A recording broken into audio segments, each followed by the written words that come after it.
So I was having a quick conversation with a buddy of mine, and the topic of marriage came up, and I was lamenting how there is no man camp, and this is not a substitute for that. But in reflecting on our conversation, I thought, man, I could probably make a quick presentation for this, and for those who find it valuable, it's possible that they'll see it for a great treasure. And for everyone else, well, no one's forcing you to watch it. But if you're farming around for things to be offended about, you've probably found a good place. So I entitled this "Hard Truths for Husbands."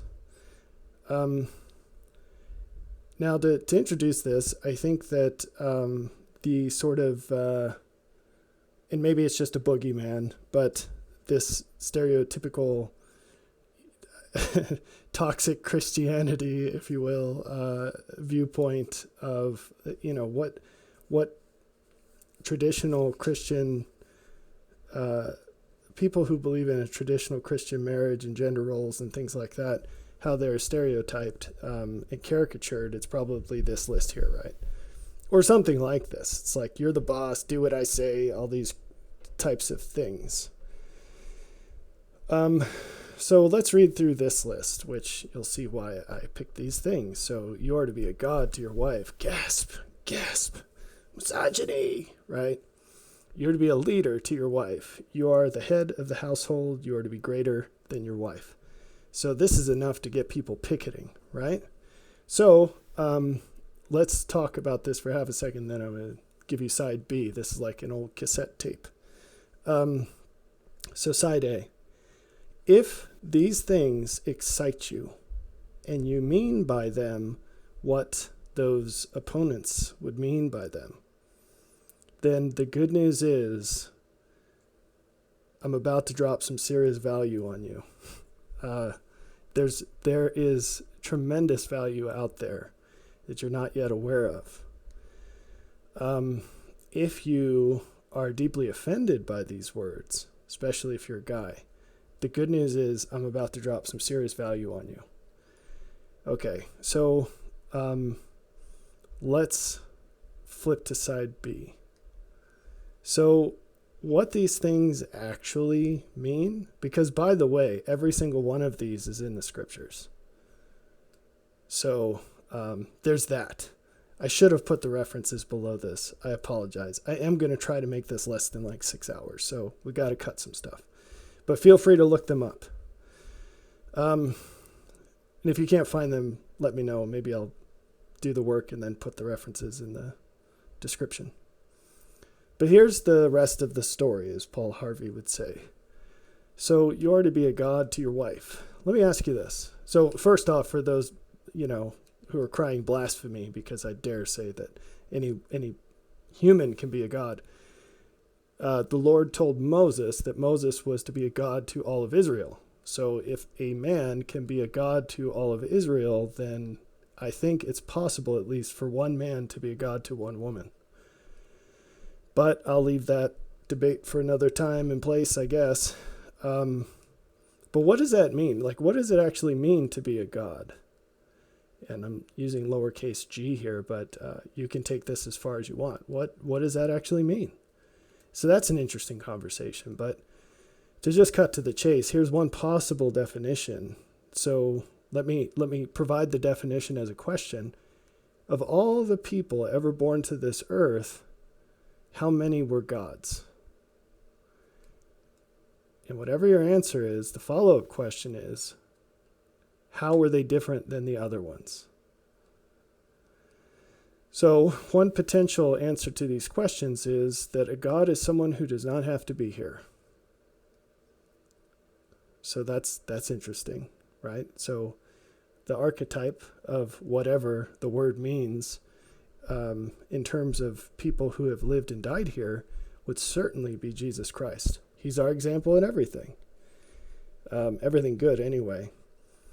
And so what made him different? Well, he didn't have to come, right? He didn't have to be here.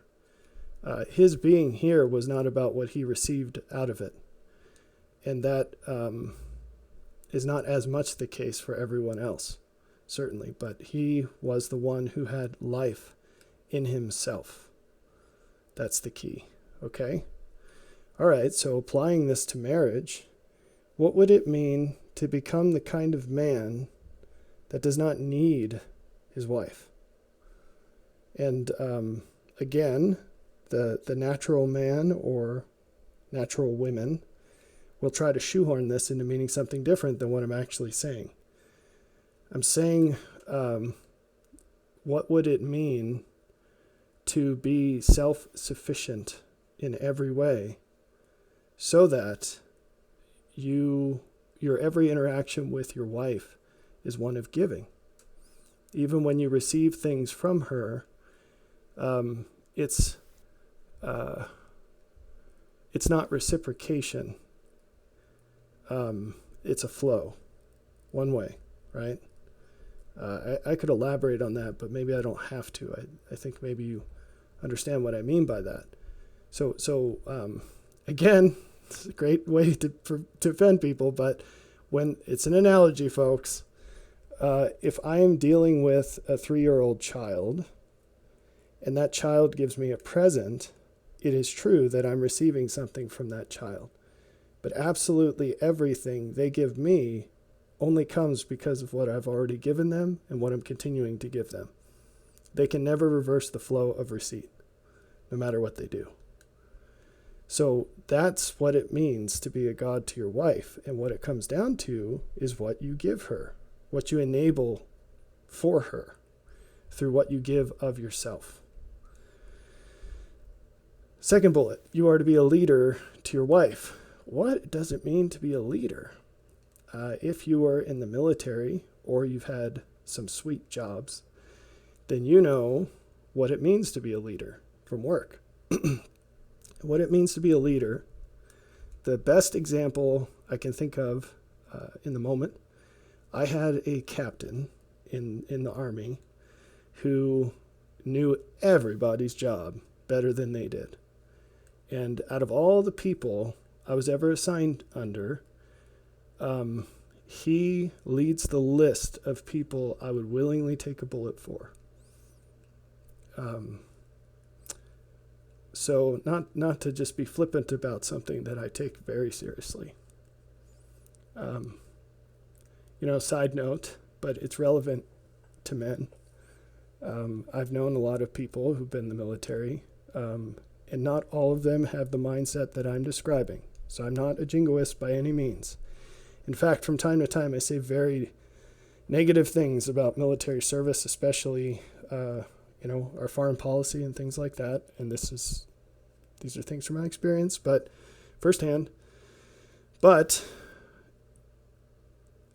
I think that of all the institutions I've been associated with, more than others, the military is a place where people have found something to die for. And that is a powerful, powerful mental position.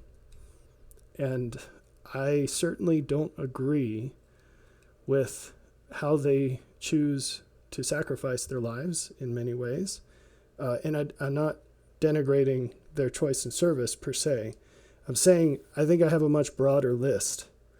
So someone that's willing to die, quote unquote, for their country might not be willing to die for their kid or for their spouse or for their neighbor. And Jesus did all of that. So there's room to grow there. But anyway, a lot of normal people live and die without ever living or dying for something. And that's something that is a little harder to do in the military. So that's a side note, but it's relevant here. Because so many people, so many men, so we're talking about here, get married based on what they think they're going to get. And that is the wrong approach. Marriage for a man is not about what you get. It's about what you give. And your decision on that, although I realize I'm speaking to people who've already made it, but you can remake it for all the right reasons today. But your decision on that is not just about coming to it with that expectation of yourself that you're doing this for what you can give, to increase what you can give to another. You also should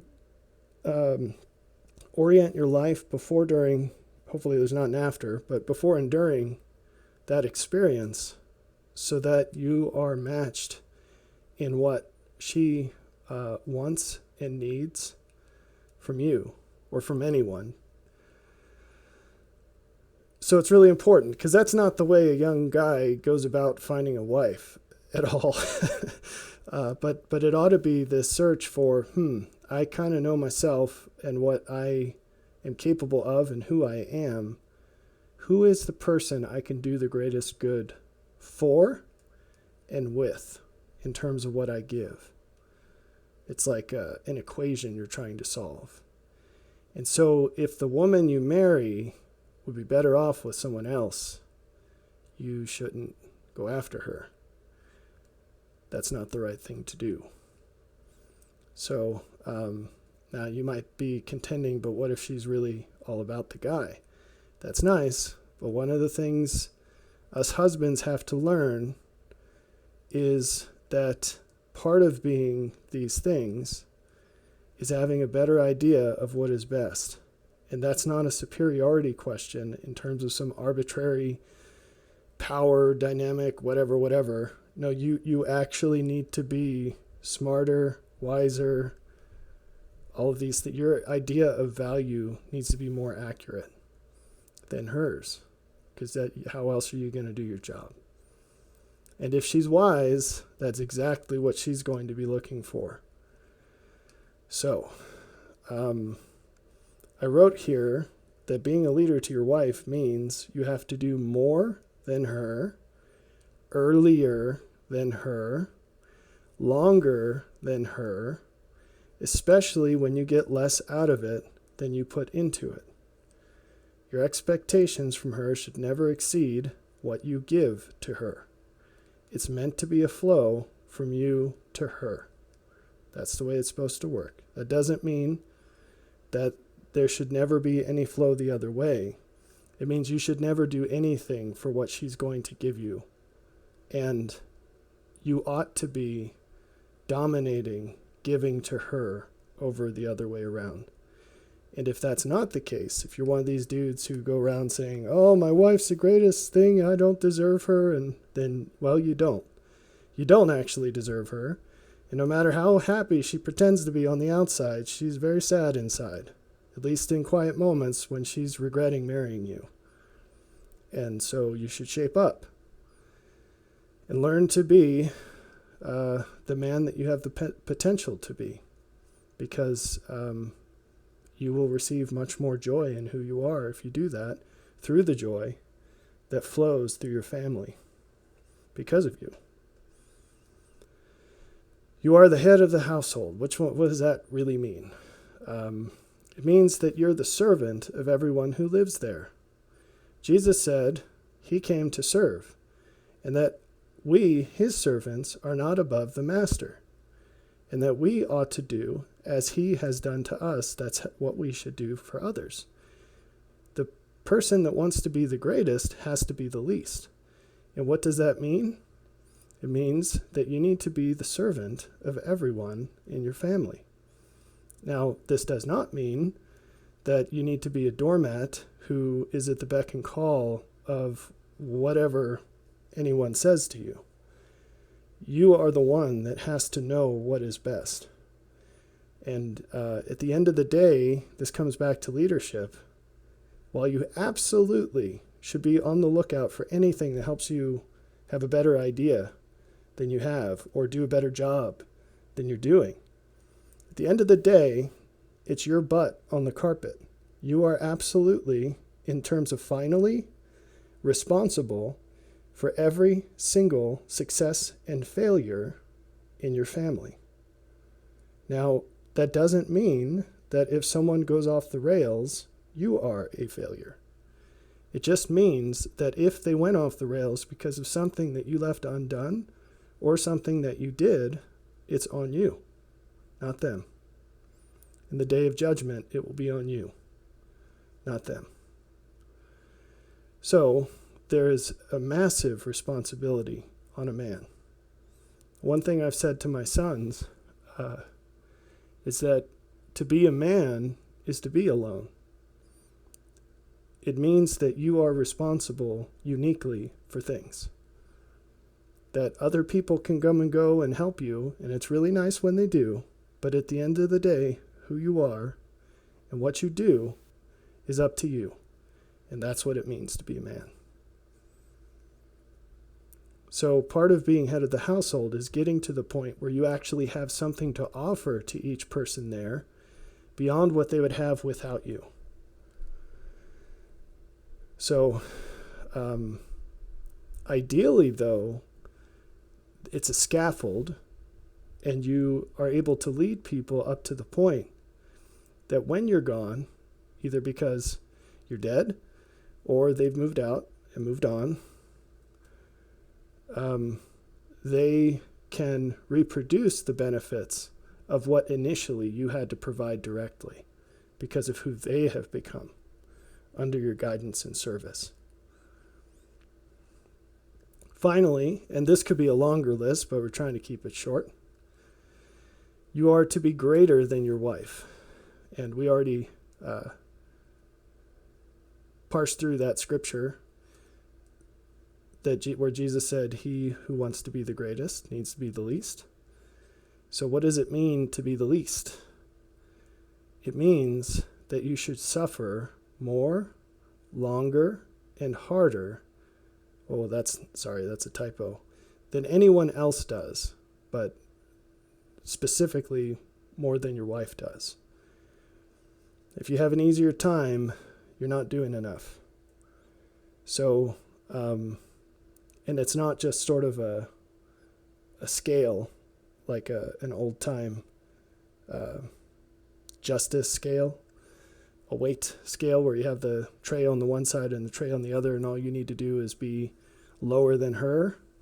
It's all of your capacity, all the time. So that's what it means to be less. And also, I mean, I hope it's obvious, but this doesn't mean like make a whip and flog yourself all day long. That's not what that means. It means take on more responsibility and work harder at it and give more. And so your toil should be greater. The things you're responsible for should be greater. So if she's the one that's all stressed out about this bill or that bill or Timmy's braces or the way Jenny behaves, whatever, the dog's just cut himself and he needs stitches, that's on you. You have to be the rock in her life. So let's hit some scriptures. This is a passage from Ephesians 5. I consider it of immense worth. So we're going to be looking at verses 22 through 28, and I've underlined the portions that pertain to the men. This is my reflection on this passage, so these words will differ from what you find in the King James or other translations. But you're free to go read that on your own and figure out whatever you want to make of it. This is my take. And so to preface this, I just want to say that this is a two-way street. But before you even start thinking about placing demands on your wife, part of being a leader, like I said, is being the first one to do the right thing. And so you've got no right to try to lead your wife to a better place in how she is until you're already at that better place. So that's part of the leadership. But I'm going to read this. Wives, treat your husband as if he were God himself. Dedicate your body and soul to him, gratefully heeding his instructions, and withholding from him no good thing. Love him with all your heart. Adopt his purpose as your own, and sincerely appreciate every good thing he does for you. Now, I'm going to pause here. We're taking this from the men's perspective because we're talking to men here, even though I know there's tons of ladies listening to this. If God is saying, now this is Paul writing and Rob Smith reflecting, but let's just say that what it says here is true. We're going to suppose that for the sake of this argument. If God is instructing wives to treat their husbands as if they were God himself, what immense responsibility does that place on the man? So how much further do you need to be ahead of your wife in terms of goodness, in terms of righteousness, sacrifice, and love, for that to be an okay thing for a wife to do? So, as for the rest, all of these things, each of these instructions emits a responsibility on the man. For a wife to dedicate her body and soul to her husband, what would that husband have to be like for that to be beneficial for her?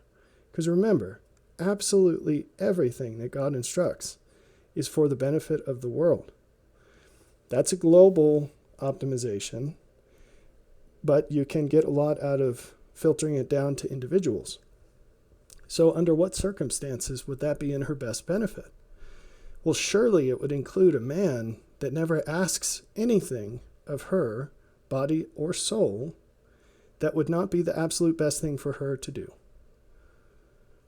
So this in no way is this idea of a woman being, some kind of slave to her husband. It's the furthest thing from it. So this instruction for wives to treat husbands as if they were God himself, it's more than anything, it's a call for a man to rise up, to be like God. And, we don't have to get into the particulars of what goes on until then. That's not the point. So I'm calling you as men, I'm calling on you to rise up, to let go of what's normal and fix your eyes on Jesus. And it's, maybe it's a scary thing, but we'll get to that. Just bear with me for a minute, all right? And then this catch-all, withholding from him no good thing, there it is. There's the protection. Adopt his purpose as your own. What does that presuppose? So every single man, if you ask him, what's your purpose? So we do this thing at work where I'll go around and pester people, but I don't say, what are you doing? How's it going? Whatever. I say, hey, so-and-so, what's your micro goal? And they all know that they better have an answer for that without thinking about it, right? And I say better. It's not like I have a baseball bat with barbed wire on it, right? But we have a chat if they don't, and it's not a corrective chat. It's let's walk through it and let's figure it out. And it always accelerates them, and that's great. But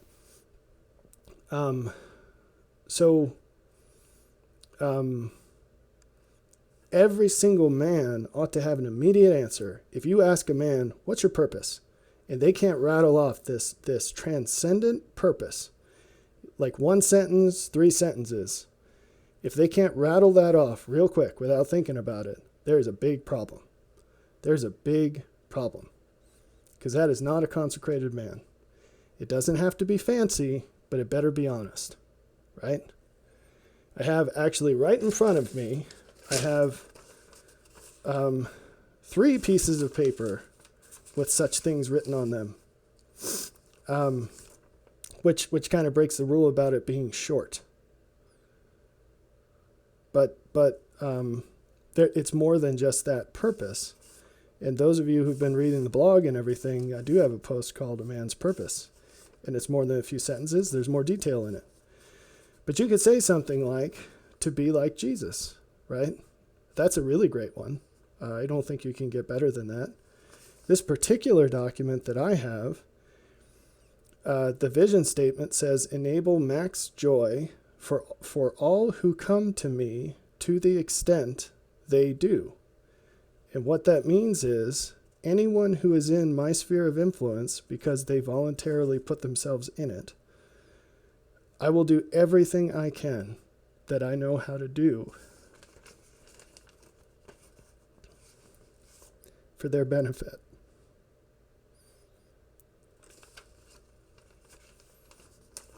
So, the question is, what's your purpose as a man? And if you haven't figured that out, think about it. Now, the great thing about this is I would compel you to come up with one. But what it contains, that's like a fingerprint. It is all you. Hopefully it's all you and God. But what I'm saying is, if that's going to be authentic, no one can tell you what it should be for you, except maybe God. But I'm saying, I can't tell you what that should be. You have to figure out what matters to you. But whatever it is, you should write it down. You should tattoo it on your butt. No, I'm just kidding. You should engrave it in your mind and your heart. And then you should live it every day. Now, I didn't intend to spend so long in this idea of purpose, but I just want to share with you my personal experience of how powerful this can be. So I've gone through an exercise with each of my kids, and I adjust it, but depending on their age to make it fit their capacity. But we sat down and we wrote visions, and I don't mean visions like revelations. I mean like a life vision. And we talked for a while about what they think is important. And I did not butt in what I think is important. I'm just like, no, for you, what do you think is important? And it never ceases to amaze me what children are capable of. We shackle them with low expectations. Just let them fulfill the measure of their creation as little kids, and you'll be shocked at what they're capable of. This week I'm on vacation. It's one reason for an increase in videos. I have less excuse not to, although I'm trying very hard to minimize them for various reasons. The main one, simply put, is that this is very much in the phase of the lady who was asking Jesus for a blessing, and he told her she was from Samaria. I mean, not Samaria. She was a Canaanite. And he said, I'm sent to the Israelites, not the Canaanites. And there was still a way for him to give something to her, and he did. And that's what these videos are and my blog at the moment. Because my mission is the books and the other stuff I'm doing in my life. Excuse me. So, but I'm on vacation this week, and one of the things that we're doing as a project, me and two of my boys, are we're going to make a website for teaching people how to code. They're 12 years old, and they're doing most of the coding. So I'm in an advisory role, but my chunk of this is mostly doing the lessons. So we talked about this, and it's something they wanted to do. And, whether this goes somewhere or not, it's just a little side project for evenings and weekends. And it helps them with they're doing an internship right now as well at my company, where they also write code. And they're 12 years old. And they're doing the job of, they're doing a better job than a lot of people I've hired who are more than twice their age. Why? Because I have not shackled them. My wife and I, we've not shackled them with low expectations. We've just tried to make the most fertile soil and let them do amazing things without implying that they can't because they're too young. I mentioned that I watched this biography on Clarence Thomas, which I recommend, but he had an influential grandfather, which is close to home for me. But one of the things, he had a hard grandfather. It's also close to home. But one of the things his grandfather always said was, "Old man can't is dead, and I helped bury him." So in his house, they weren't allowed to say, "I can't," right? I think it's a great rule. I think sometimes not doing something is a good idea, but there's a different reason than you can't. There are very few things that a human being cannot do with enough motivation and determination. Anyway, we're atrociously bad at telling the difference between things that are difficult and impossible. It turns out, I think the only time you can really say it's impossible is when you've tried harder on it than most people imagine is possible. And then you can convince yourself that it can't be done. And I'll tell you, in a lifetime of doing hard things, not a lifetime, I'm only 39 for crying out loud, but I've taken on an outsized pile of these sorts of things. And I can tell you that the number of things that truly aren't possible, like maybe there's been one, and it seems like any that are even close, it's not the limitations of the person, it's the system. It's other people, essentially. Anyway, sorry to take that so far afield, but the idea of a purpose is very important. And it should be determined by what's important to you, not the constraints you see at the outset. All right, let's keep rolling. Verse 23. For just as a shepherd saves the sheep by going ahead and knowing the way, the husband leads his wife towards the purposes and outcomes of Christ, even as Christ leads the church towards the purposes and outcomes of the Father. We could talk about this sentence for a very long time. So a shepherd leads sheep by giving them good reasons for following him. They don't lead the sheep by smacking them with their staff. The staff's for the wolves. They don't lead the sheep by tricking them, by manipulating them, by lying to them. They lead the sheep by being good shepherds. And I don't mean being good in that role alone. I mean being worth following, right? So this is a far cry from what I've heard some pastors teach about, it's just the way it is and women submit and yada, yada, yada. And I'm not saying that's always a terrible idea. I'm just saying I'm not saying it's a good one. That's not what this is talking about at all. There, again, it's a responsibility on the men. It's not a duty on the women. It's a responsibility on the men. And knowing the way, that's another thing. Do you know the way? So, one thing I find funny, just bashing on religion for a second, because that never gets old. So many pastors, priests, whatever their title may be, bishops, they almost brag about their failings. I mean, that's really what it is. They brag about how inadequate they are for what they're doing. And I don't get that, because it's not like they're saying it's not like they're bragging about inadequacy of being like God. They're bragging about inadequacy of obeying God as a person, which is allegedly what they're supposed to be leading all other people to, the gate, right? So why anyone would ever listen to a teacher that doesn't boldly proclaim that they are without sin is beyond me. I don't understand. And I don't understand why people would see that as a bad thing. Now, something to be cautious about, that I can understand. But why anyone would pay attention to anyone who doesn't lead by saying, no, I'm doing these things, and therefore I know the way.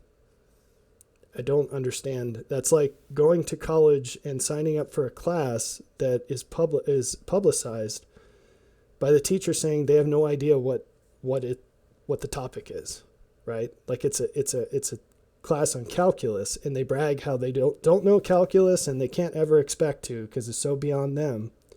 The best we can hope for is just to talk about it and hope it sticks. That's idiotic, right?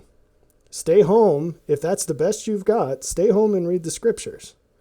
Because at the end of the day, you'll be way better off. If you can't find someone who doesn't proclaim to know more about it than you do, just stay home. Anyway, all right. So the husband leads his wife towards the purposes and outcomes of Christ. Again, there are two implications of this. One, he knows them better than she does. Otherwise, what is he contributing? And two, he possesses them. Because otherwise, it's just his guess against hers. Right? Why would she believe that? Even as Christ leads the church towards the purposes and outcomes of the Father. So we can dive into this. Jesus came down from heaven. He knows the purposes and outcomes of the Father. He is in the express, he was, as a man, I mean, he came up to the express purposes and outcomes of the Father. And furthermore, he didn't start knowing all that. This is also something that's not commonly understood, but it's very plain in the scriptures. He proceeded line upon line, and his mission did not start, his public ministry did not start till he had it all figured out. And so if you want to follow this advice, this kind of puts a wrench in this idea of getting married when you're 18 or 20 as a young man who has no idea about anything. Now, there's certainly a whole lot that you can't learn, you can't be expected to learn without first being married. And I don't think that there's anyone, maybe excepting Jesus, who that wouldn't stand to benefit and learn more from having kids and or being married.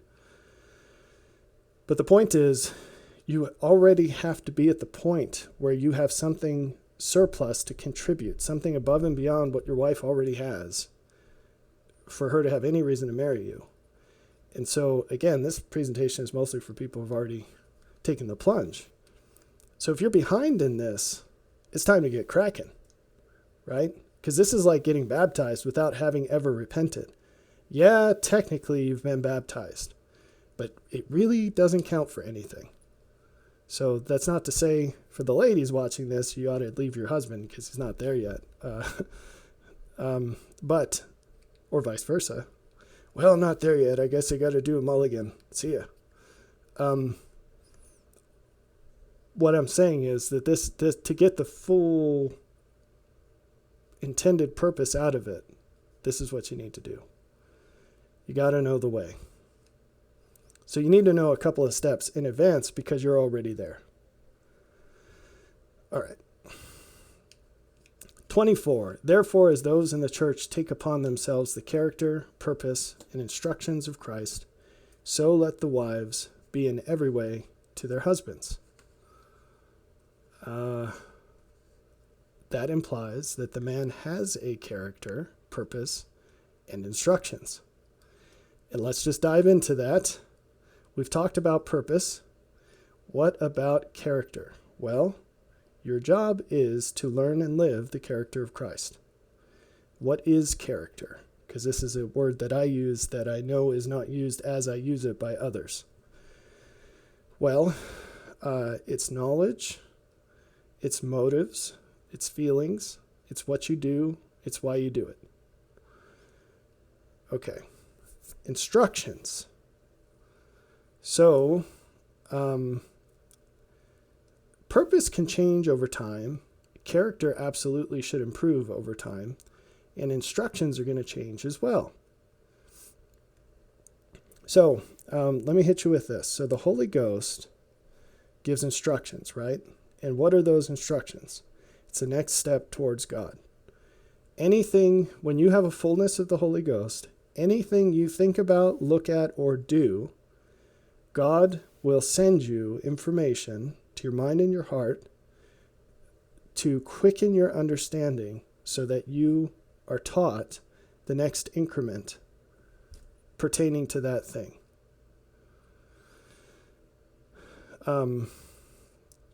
The Holy Ghost is something you have to be worthy of, and it's not a binary situation. It's a question of bandwidth. And the more you turn away, the smaller that bandwidth becomes, the more it diminishes. And it can go to zero, and that's a very bad place to be. But the more you obey, and it can diminish dramatically and instantaneously, because it responds to your sin. But it takes time to go the other way. So it's a much longer progression to expand the bandwidth of the Holy Ghost. It's very easy and fast to restrict it. One of the benefits of mortal ministers, which can be men or women, they can be children or adults. They can even be donkeys, it turns out, if you read the Old Testament. But one of the purposes of these mortal ministers is that they can provide information from the Holy Ghost to you based on their worthiness and their sacrifice rather than yours. That is a very, very important idea. So when it talks about the instructions of Christ, this means that the man is worthy of greater bandwidth from the Holy Ghost than the wife. Because if that were not the case, she would get it instead. And so this does not imply that the woman is dumb, spiritually deficient, or disobedient in any way, although any or all of those three things might be true in the moment or in the specific case. What it means is wherever she is, the duty of the husband is to be beyond that in order to serve her with his body. Literally, like being here on the earth to be a transmitter of the Holy Ghost to her and everybody else.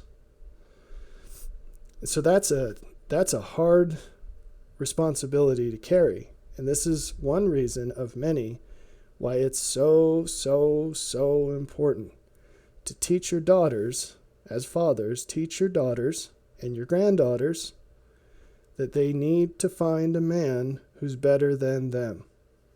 And that is a very significant key to getting the most out of the intent of marriage. And they absolutely will be way happier if they do that. And they need to be helped in understanding this because the world tells them that either we're all the same, which is nonsense. I don't just mean men versus women. I mean men versus men and women versus women. And they're told that couples should be equally yoked in terms of their attributes, or that you're looking for a partner. We even use the word partner. All of these things are true in a sense, but they're not true in the sense they're used. So a wife ought to be looking for someone, this is verse 24, who has a better character, a higher purpose, and greater access to the instructions of Christ. Because if that's not true, they are really probably going to struggle following the instructions in this passage. And although they're married and the forms are there, they will absolutely not benefit the way they're intended to from the situation. So that's relevant to the audience if you have daughters or granddaughters. All right, let's keep moving. Husbands, consecrate all you are and all you could be for the benefit of your wives. And then there's a typo, in the same consummation and purpose that Christ loved the church and gave himself for it. That's actually terrible grammar, so I apologize. I'll fix that after this. So what does it mean to consecrate not just all you are, but all you could be for the benefit of your wives? It's an optimization problem. The goal is the best possible outcome for your wife. That's the goal. Now you might protest here and say, well, isn't God meant to be the object of all of our effort and desire? Absolutely. And when you marry a woman, You take upon yourself his instructions to care for her as he cares for you.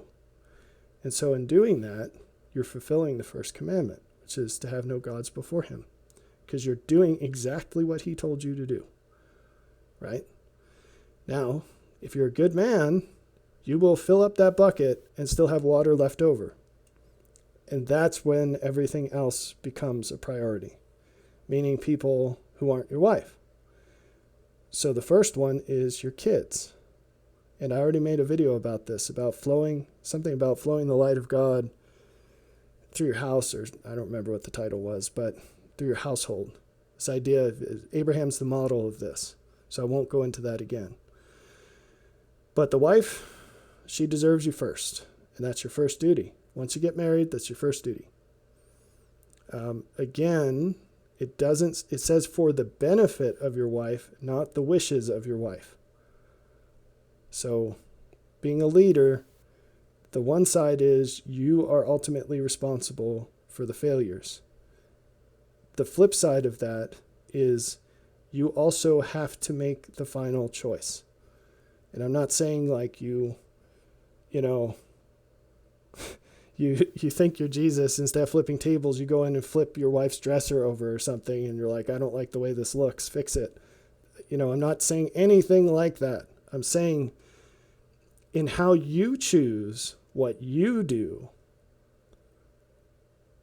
you have to decide how to plug that into the greatest benefit for your wife. She doesn't get to decide that. You have to decide that, right?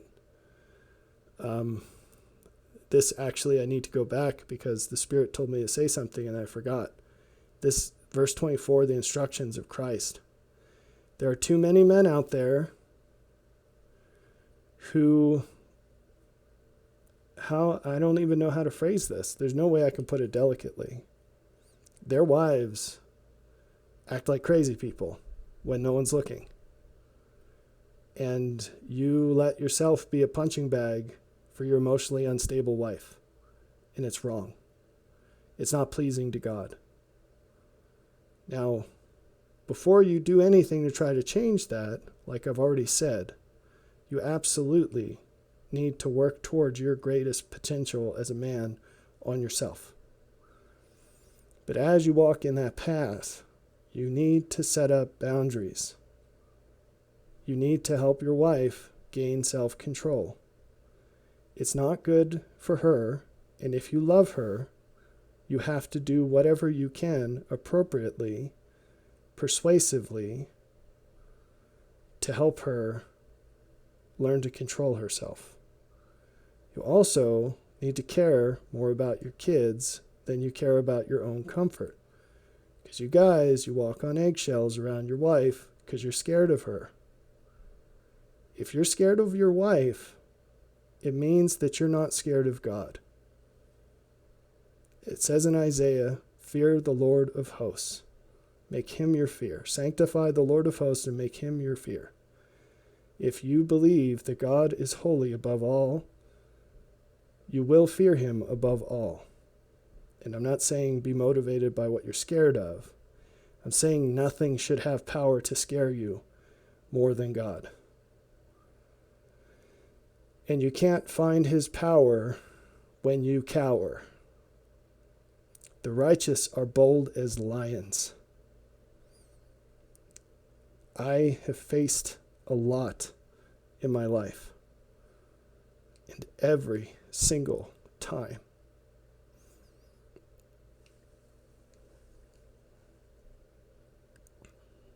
the Lord has delivered me. And he will deliver you too, if you trust him. But don't be scared of your wife, and don't be scared of God. Love God. And love your wife.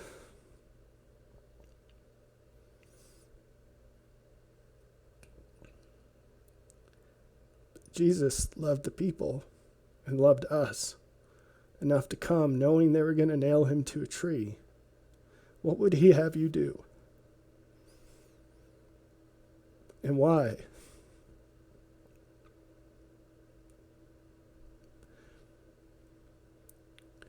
How do you measure love? You measure it by how much you're willing to suffer for the benefit of another.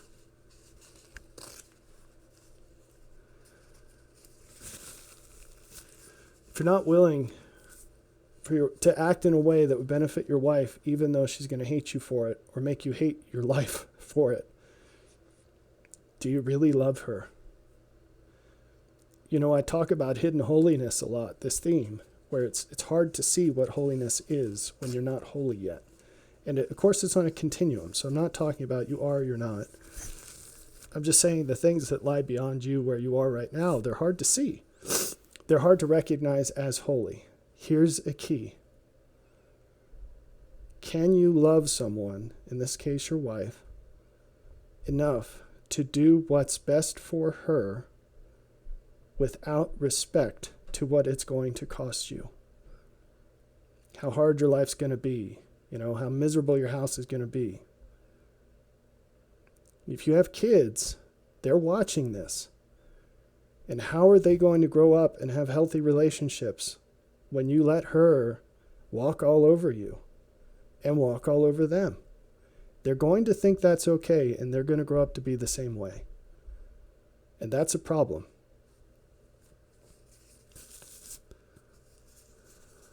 So you need to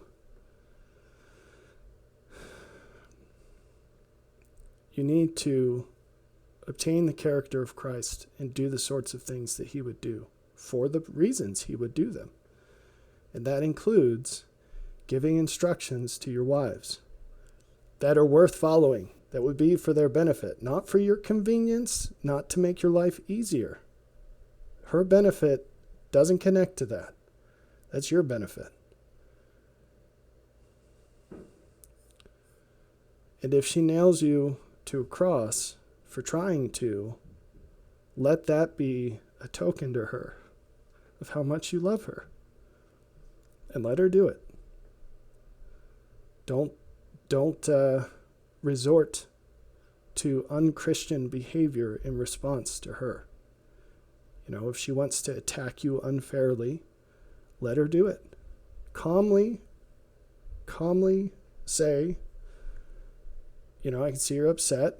Let's talk about this at a time when you're willing to be a little more self-controlled and appropriate, and walk away. Don't say it in a mad tone. Don't give her any reason to make it your fault, because it's not your fault. At least it shouldn't be in the situations we're talking about. But you got to set up boundaries. All right. So where did we leave off before we had to go back to that? For the benefit of your wives, in the same consummate purpose, with the same consummate purpose that Christ loved the church and gave himself for it. I think that's clear. So consummate means everything, folks. So you only have a right to worry about anything else once the stuff closest to you is sorted. And the conversation I had with my buddy this morning, he said something to that effect, and I was like, rock on. He couldn't see it, but I was doing the Robert Redford man nod from Jeremiah Johnson. Okay, so I think we're on verse 26, to use every capacity he had to make it better than it would be without him. All right, I think that one is clear, but it reminds me that I didn't go back and talk about consecrate all that you are and all that you could be. So all that you are, you know that, right? I hope. But this all you could be, that's really important. So if right now, I don't want to get into specifics because it's not about specifics, but in general terms, if there's some aspect of your life where you're doing far less than your best, if that could somehow plug into the benefit of your wife, consecrate that too. So a while back, since it's just us buds, I'll tell you, even though I know women are listening. A while back, I don't like to talk about things I got to go through that aren't, fun. But I tore my shoulder up really badly. And I think I tore 3 tendons in my shoulder. So I was jacked up. And we have a lot going on here that's physical. And my boys, I say boys because my daughter's younger. She's the second youngest. So the older kids are the boys. So my boys weren't really old enough to help out. They were still in the phase where any time we spend together working is for their training, not them helping me. But there was a lot going on. I had to fix some siding and paint all this stuff and pull all these rocks out and put up this fence. And you tried doing a post pounder with one arm. And I just kept hurting myself again and again while I was trying to heal. And it was a really hard time to just kind of face my decrepitness in new ways, because it's a constant lesson for me, or at least it was for a very, very long time. But my point in sharing that is so with various injuries, because the shoulder wasn't the only thing that was jacked up, there was the list of things I could do to try to exercise was just getting shorter and shorter. And it went from the point where all I could do was leg exercises and abs to just abs. And then my back was hurting for various other reasons. And so I could only walk, and I just didn't have time. I couldn't really run because of the shoulder mostly. And my knees and my back. Anyway, I could only walk for 2 years. And because I had so much going on that was more important to me than walking, because you have to walk for a really long time to stay fit, I picked up a little weight. And it's frustrating when through experimentation and a lot of hard work and research, you figure out how to control your weight like a dial. But the tools you have for that, because for me, the absolute best thing is intermittent fasting. So 2 or 3 days at a stretch of fasting while walking for as many hours as I can manage during that time. And I can just control my weight like a dial. I picked up a couple of pounds during that time. It was very frustrating to know how to prevent that, but to not really have the means. And, I try to eat less and whatever. But the point is I picked up a couple pounds, and it just added to the pile of frustrations I had at the time, things that I was trying to wrap my head around for the first time, because life's sort of a never-ending series of new problems. And my wife was like, oh, I don't care, whatever, So at the end of that, this I'm talking about for the benefit of your wives, you can't trust what they tell you they want, because either they don't know or they lie about it. And that's not, when you say a woman's lying, it's not like telling a man that he's lying, because a woman can be telling the truth and totally lying, because they work differently than we do, and it could be true to them with how they feel at the moment. But that doesn't mean in a half a second they're going to feel 180 degrees different. Whereas guys can't get away with that, and that's good that we can't. So you kind of have to learn what the truth is and take what she says as an input, but not an excuse. And what I mean by an excuse is you don't have a card that says, yeah, but you said.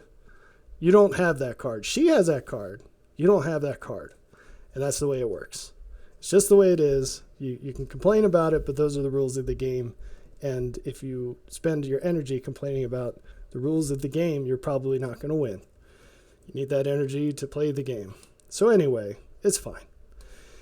But anyway, I dropped the weight. After 3 years of incredible pain, my shoulder was healed up. And I started rehabbing it and getting back into shape. And she appreciated the slim down, even though she said she didn't care. I will give her the benefit of the doubt and say that maybe she didn't, but she sure cared when I lost the weight. I'll put it that way. Ugh. All right.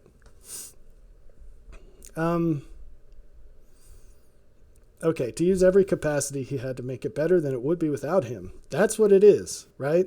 So you're constantly living, as a man, you're constantly living in a world where you have to have a good answer for the question, why on earth should your wife be with you?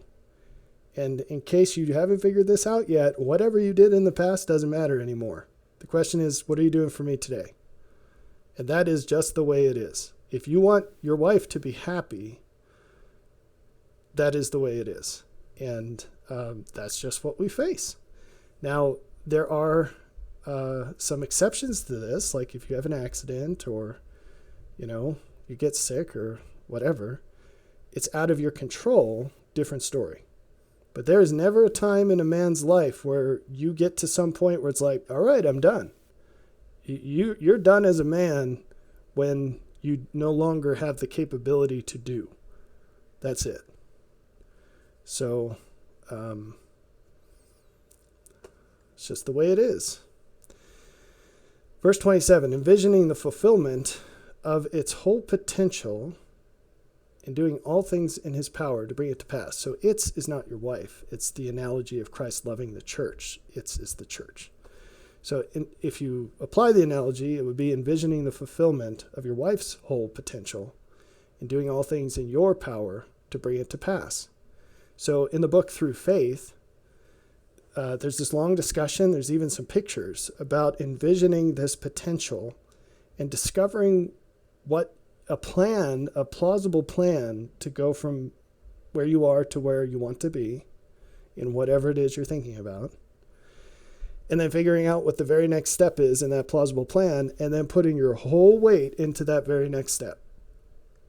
Now, as you practice this, you can do it quite fluently with your wife, where you are just walking through the house and you're like, okay, adjusting plan. It's like if you remember what it was like to use a GPS before it was just on your cell phone.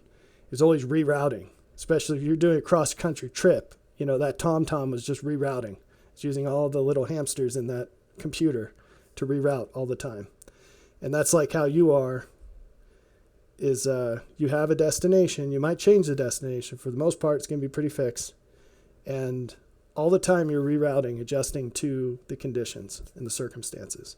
You do this on a daily basis, many times during a day, weekly, etc. But it's just another application of this diversity between planning, or designing is a better word, and executing. They're not the same. You're either in one mode or the other.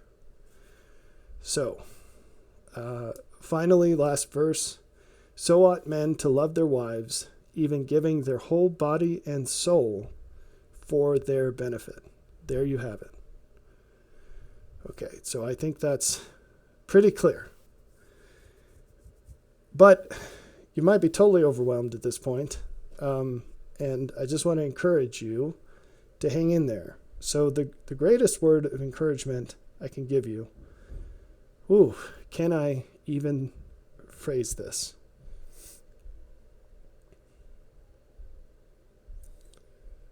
There are few opportunities in this life that you will have that will provide you with greater joy in the eternities than doing this right. What I've talked about this whole time. Actually consecrating yourself for the benefit of your wife. There are very few things in this life you can do that will generate as much joy for the both of you eternally. The interesting thing about this is it's actually just as true whether you subscribe to the idea that you're going to be married to her forever or not.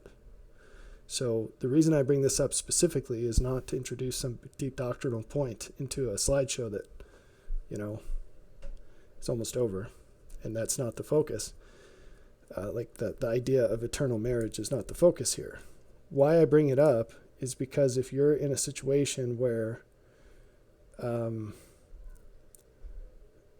you end up divorced, let's say, and let's not get into the particulars of how that happened, but knowing that you put everything into it, there is no loss.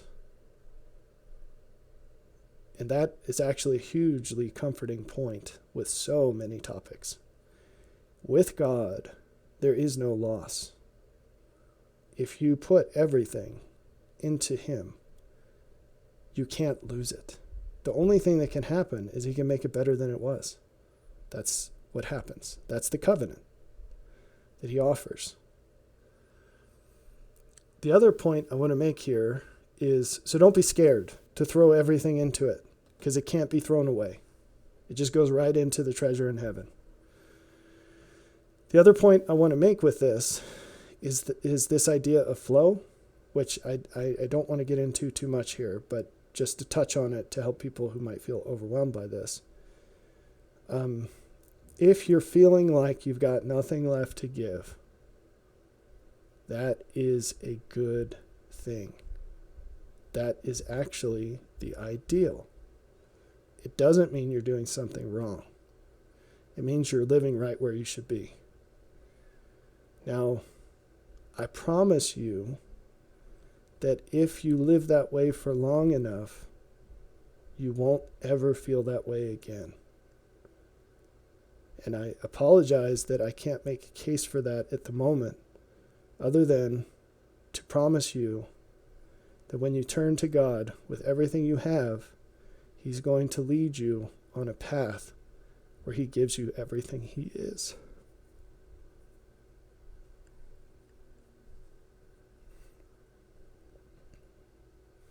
And that is not a guess on my part.